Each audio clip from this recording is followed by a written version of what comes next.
relihiyoso at mga Pariseo, tinawag silang mga ipokrito. Sinabi niyang pinipigilan nila ang mga tao na makapasok sa kaharian ng langit habang sila mismo ay hindi tunay na sumusunod sa Diyos.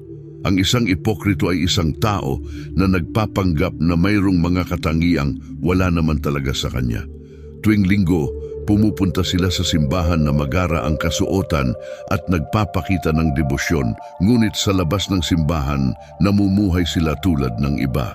Para sa kanila, ang pagpunta sa simbahan ay higit na isang tradisyon kaysa sa tunay na pagtatalaga sa Diyos. Maaari silang manalangin at kumanta sa simbahan, ngunit ang kanilang mga aksyon at iniisip ay hindi nagpapakita na tunay silang sumusunod kay Jesus.